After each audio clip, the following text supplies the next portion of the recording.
Does anyone ever wonder what could have happened in the summer of 2001 if Triple H hadn't torn his quad in that tag title match with Stone Cold Steve Austin against Jericho and Benoit?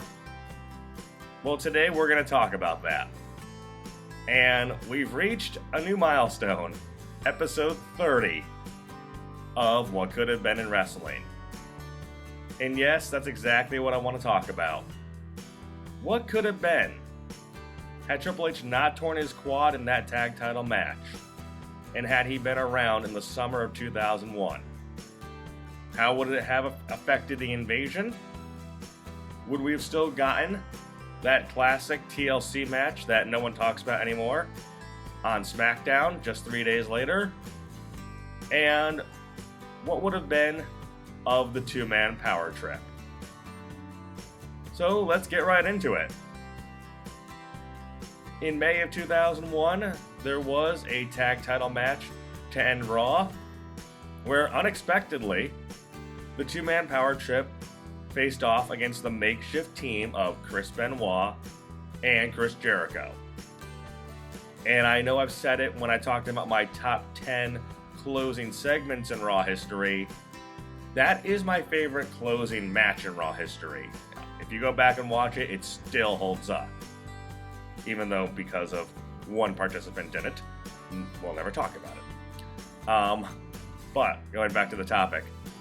In that match, Jericho had Austin in the walls of Jericho, and Triple H made the save. And upon doing so, the way he planted his foot, it wound up tearing his ACL. Credit to him, though, he still finishes the match, doing the final spot where, when he tries to hit Jericho with a sledgehammer, he accidentally hits Austin. Benoit takes down Triple H, and Jericho gets the pin, and Benoit and Jericho win the tag titles, to a huge reaction. In this situation, I think that still happens, but Triple H doesn't tear his quad. And in this situation, I think this is where you start to see the ultimate demise of the two-man power trip. Now, if we rewind a little bit on that Raw, on that fateful night, there was a backstage segment between Austin and Triple H when they were still the champions, and Triple H reminded Austin that there's a reason that Austin is still also the WWF champion, but Triple H is no longer the Intercontinental champion, because Austin the night before in that chain match versus Kane, with Triple H versus Kane, Austin's interference caused Triple H to lose, because Austin screwed up. And Triple H, however, returned the favor and helped Austin regain his WWF title the previous night versus The Undertaker, because Triple H told him, "I don't make mistakes." Well, you can see exactly where this is going, because Triple H clearly made a mistake in that tag match. In reality, on that next Smackdown, Austin did come out and cut a scathing promo on Triple H and told him that he was being selfish, told him that he didn't need his help to get out of the walls of Jericho, he was going to get out on his own. And then he said the next thing he did wrong was when he went to go hit Jericho with that sledgehammer, he accidentally hit Stone Cold. So this is all on Triple H. So with that in mind, I still think you can go ahead with that, and you can have Austin and Triple H still come out together, but this time, instead of Stone Cold going on an individual rant, blaming Triple H for the loss, even though Triple H isn't there to verbally defend himself, you can still have Austin telling Triple H that as the WWF champion and team captain, he should have fallen in line and listened to what Stone Cold had to say. He shouldn't have tried to bring the sledgehammer in when it wasn't needed. And he could have told And he could have obviously, as a heel, just lied and said he was about to finish Jericho off, but Triple H had to stick his nose in where it wasn't needed, and he's the reason they lost the match. Triple H could then again remind Stone Cold that he's the reason that Austin is still the WWF champion. He can also ask Austin where the hell was he when he was being put in the walls of Jericho on the announce table. And how come when Triple H had his back to save him from the submission, Austin couldn't return the favor? And he can also remind Austin that he was the one that took the pinfall, and that Austin was really the reason they were no longer the tag champions, because now Triple H doesn't have his Intercontinental or his World Tag Title belt. Vince McMahon can then also come out, try to cool off any of the tension that's happening right now, and tell them to focus on the matter at hand, and that they need to get on the same page and get their tag titles back from Jericho and Benoit. Now, here's another thing that I think might change. Because of that injury to Triple H, a lot of the long-term storylines going into that summer had to be pivoted. And that night they had also done, unannounced, they did a TLC match that was one of the best, honestly, still to this day, another match that still holds up on regards to those TLC gimmick matches. Again, another match that will never get talked about. And that had Edge and Christian, the Hardys, the Dudleys, and Jericho and Benoit. So it was an 8-man match, and it went for over 20 minutes, and it was all action. In that match, Benoit had done a dive off the top rope onto a table, and that was where he actually broke his neck without realizing it. And that dive led to Benoit needing neck surgery. In post King of the Ring that year, he was out for basically over a full year. So if Triple H is there and they're able to move forward with some long-term storylines, I don't know if that match happens. Instead, what I think might happen is I think you might actually have one-on-one matches that night. You could have Triple H taking on Chris Jericho, and you could have Austin taking on Benoit in singles action. And you can have it where, as long as, even though they're heels and Vince was siding with them, you could have Jericho and Benoit telling them they have to earn their rematch to these tag titles. As champions, they can obviously take on more worthy contenders like the Dudleys, like Edge and Christian, because they didn't lose on Monday. And you can actually put the ball in Triple H's hands. Benoit can challenge Austin in a non-title WWF title match. And you can have Jericho and Benoit, like I said, go at it. And if Triple H wins, then the two-man power trip get their tag title rematch. And I think what could happen there, obviously, this was the Attitude Era where it was a lot of run-in and DQ finishes. In my opinion, the Austin and Benoit match would probably end in a DQ, a run-in with interference. But Jericho and Benoit, but Jericho and versus Triple H, I think that ends with Jericho defeating Triple H. And now in the span of less than a week, both members of the two-man power trip have been pinned by Chris Jericho. And because of this, they don't get their tag title rematch. So because of that, moving forward, you can have Austin again blaming Triple H, saying you screwed up again, just like you always do. We were riding high because you were listening to Stone Cold, but now that you try to do things your way and you try to be the captain, now look, you've screwed everything up. This is where I finally think Vince is going to lose control of those two, and they're going to come to blows. And because of it, what's going to happen is going into King of the Ring, you have the first meeting with Triple H now being positioned as the babyface and Austin as the heel, you have them meeting for the WWF title.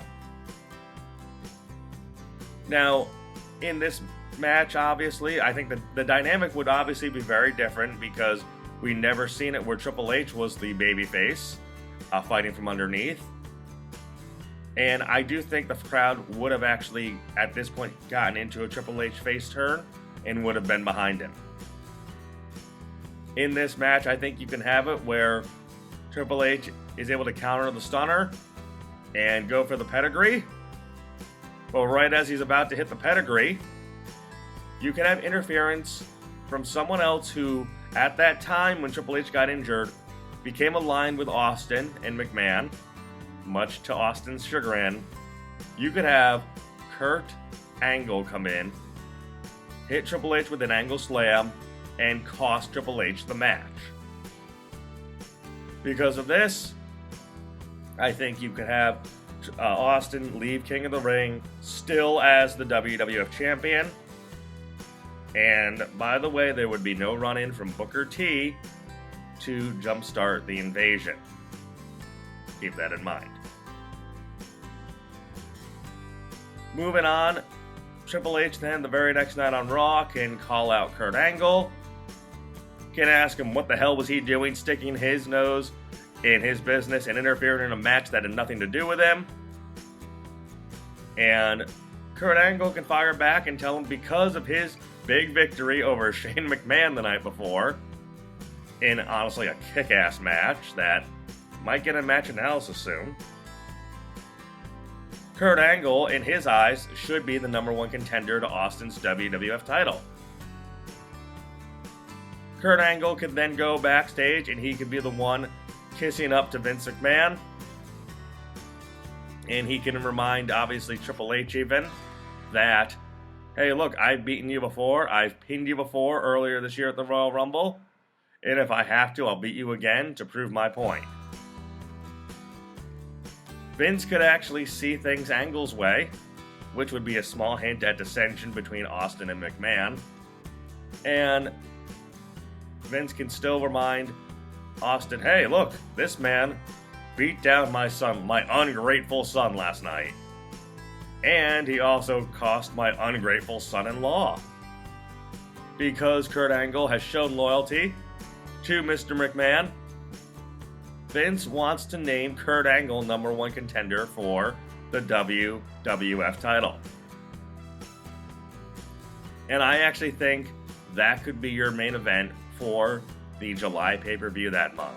And yes, I know it's heel versus heel. I wouldn't go with the babyface turn for Kurt Angle like they did that summer, because now we have Triple H as a babyface. But I think it still would have been a very interesting contest. And obviously, we saw from their matches in 2001, Austin and Angle worked very well together in the ring. And from there, actually, you can move forward into July. I don't think the pay-per-view would be called Invasion, because of obvious reasons. But Kurt Angle could be the one challenging Stone Cold for the WWF title. With that in mind, you could actually have it where Triple H is now the one who returns the favor to Kurt Angle in that match. And when it looks like Kurt Angle might have the match won, Triple H takes out the referee, and Austin is then able to gain the upper hand inadvertently thanks to Triple H. And then Kurt Angle is left laying, and Austin, after a tough match, is able to once again retain the WWF title and walk out of that July pay-per-view still as champion. From there, the feud between Austin and Triple H, it's not over, and their rivalry can be reignited because post-match, you could have Triple H attack Austin, still looking to lay claim to being the WWF champion. The next night on Raw, obviously, Kurt Angle can blame Triple H for costing him the match this time, and remind people that I had Austin beat, I had him pinned, or I had him tapping out to my ankle lock, which he had started to use.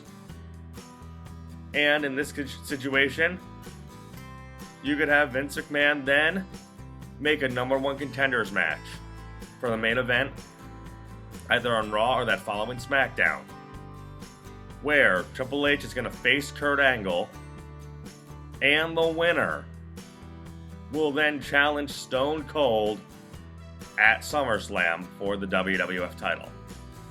Then again, Triple H and Kurt Angle again can reignite their rivalry from the year before, and they can have their match. And even though you might even have a false finish where the ref gets knocked out and Kurt Angle then maybe hits Triple H with a chair and has Triple H pinned, there is no referee to make the count, so he gets one of those false pins on Triple H. By the time the referee recovers, Triple H could have mounted his comeback, overcome the odds of interference from Stone Cold, hit Kurt Angle with a pedigree, and he wins the match. So now we have it set up where Triple H is once again the #1 contender and is challenging Austin for the WWF title, this time at SummerSlam. So before the match, or leading up to it, you can have Kurt Angle still kissing up to Vince and also trying to become buddies with Stone Cold. And he could tell Austin and Vince, hey, despite our differences, and despite the fact that I got cheated out of becoming the WWF champion, I'm going to throw my endorsement and my support fully behind Stone Cold because I want you to beat Triple H. And of course, Austin won't give a shit, but he'll pretend to care and pretend to appreciate Kurt Angle, realizing he could use him for this match just to make sure he retains the title. They'll finally lock up, like I said, at SummerSlam, and I'm sure they'd be given a lot of time, and this match probably wouldn't be as good as their 3 Stages of Hell match they had at No Way Out earlier the same year. But it would have been an Attitude Era-like match with, for the fight going to the outside, up the ramp, and with, weapons used is what I'm trying to say, the stairs, using steel chairs, using the sledgehammer, etc. And even if there is interference from Kurt Angle, Triple H can thwart that off. He can finally hit Austin with the pedigree, and he can be the one, obviously, who finally takes the belt off Stone Cold. And for the first time in his career, Triple H is the WWF champion as a babyface. So SummerSlam, instead of ending with The Rock vs. Booker T, would culminate with that Triple H Stone Cold showdown, with Triple H finally getting his moment that he didn't get to end SummerSlam 2 years previous, winning the WWF title, but like I said, this time to the fans' applause. So that's where I'm going to end the Triple H chapter and talking about what could have been had he not torn his quad going into that summer. Obviously, moving forward, he would still have ready-made feuds set up as a babyface with a heel Kurt Angle. And obviously, depending on when they brought in maybe someone like Booker T, he could have feuded with him in the future as well, early on in Booker T's WWF career. Again, this changes quite a few things because of this long-term planning for Stone Cold still being in the main event picture and the change for Kurt Angle not going babyface. I don't think WWF would feel the need to launch the Invasion quite yet. You wouldn't get the moment of Shane and Stephanie banding together to take down their father, and with ECW and WCW united into the Alliance, you wouldn't get that either. And unfortunately, one thing we would miss out on is that moment where we got the return of the old Stone Cold, which is still one of the biggest pops in Raw history. But I think it actually would have been for the better because, like I said, I think the Triple H face run would have been a success. And number 2, the other thing is, I think that had they held off on the Invasion angle and say they had launched it closer in 2002, you could have had bigger names join the WCW brand which I talked about in episode 2 of What Could Have Been in Wrestling. Because had they waited until 2002, they could have had Ric Flair a part of it, along with 3 men they signed, Hogan, Hall, and Nash, who comprise the NWO. You could have thrown them into the Invasion storyline as well, which would have added a whole new dynamic into it, which I think would have made it more interesting. Also in 2002, even though it was later on in the year, Scott Steiner also signed with the company, and he was a huge WCW name as well. And I think had the Alliance angle had enough legs behind it, you could have waited till he signed on to add a new big-time player to the Invasion as well. So let me know your thoughts. Let me know what you think about Triple H's face turn post the tag title loss and the disintegration of the 2-man power trip. Let me know if you would have done anything differently with Kurt Angle and obviously Stone Cold still holding the title through up until SummerSlam. And let me know if you think they still would have tried to go launch part of the Invasion as well while Triple H and Stone Cold are feuding. Leave your comments down below. Don't forget to like and subscribe. And I'll be back again soon with another episode of What Could Have Been in Wrestling and another episode of the Match Analysis series. I appreciate everyone's support, and take care, everybody.